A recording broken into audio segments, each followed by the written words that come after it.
বড় ঘোষণা করেছেন অভিষেক বন্দ্যোপাধ্যায়। তিনি বলছেন আবারও কমিশন ঘেরাও করা হবে, কমিশন ঘেরাওয়ের হুঁশিয়ারি দিয়েছেন অভিষেক বন্দ্যোপাধ্যায়। এর আগেও একাধিকবার তিনি কথা বলেছেন, আর এবার তিনি বলছেন কমিশন ঘেরাও করা হবে। এই হুঁশিয়ারি অভিষেক বন্দ্যোপাধ্যায় 1 লক্ষ মানুষকে নিয়ে কমিশন ঘেরাওয়ের হুঁশিয়ারি তিনি দিয়েছেন।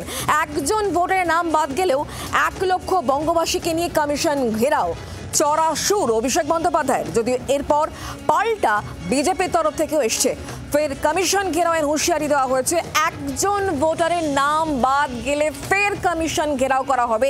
এই হুঁশিয়ারি অভিষেক বন্দ্যোপাধ্যায়। 1 লক্ষ বঙ্গবাসীকে নিয়ে কমিশন ঘেরাওয়ের কথা বলছেন অভিষেক বন্দ্যোপাধ্যায়। শোনাবো তার বক্তব্য।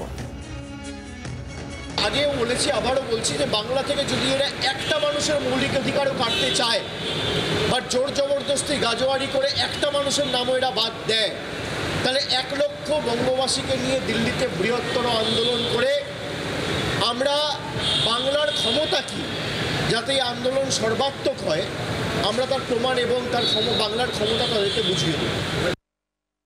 নির্বাচন কমিশনকে আমরা যে তথ্য দেবো সেটা যে বিজেপির হাতে পৌঁছাবে না, তার দায় দায়িত্ব কার?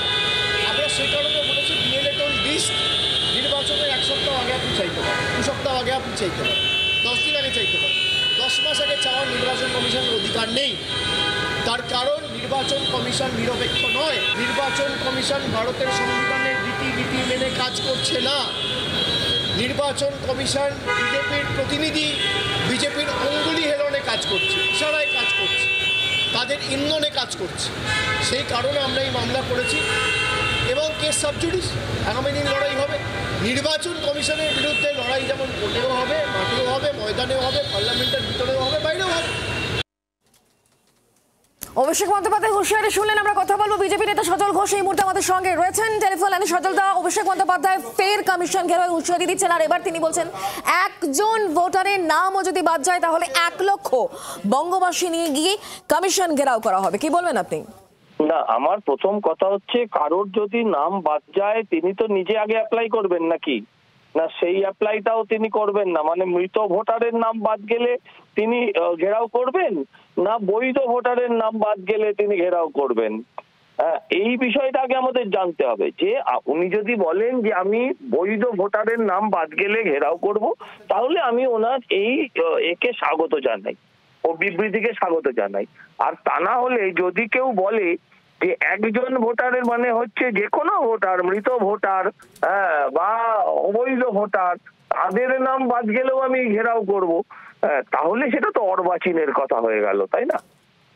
এখন উনি পরিষ্কার করে বলুন যে মৃত ভোটারের কথা বলছেন, চলে যাওয়া ভোটারের কথা বলছেন, ডবল এন্ট্রি ভোটারের কথা বলছেন, নাকি বৈধ ভোটারের কথা বলছেন। যদি বৈধ ভোটারের কথা হয় স্বাগত জানাই। বিহারে যাকে ঘিরে, যে বিষয়টাকে ঘিরে উত্তাল সারা ভারতবর্ষের রাজনীতি, এটা হচ্ছে বিহারের এসআইআর।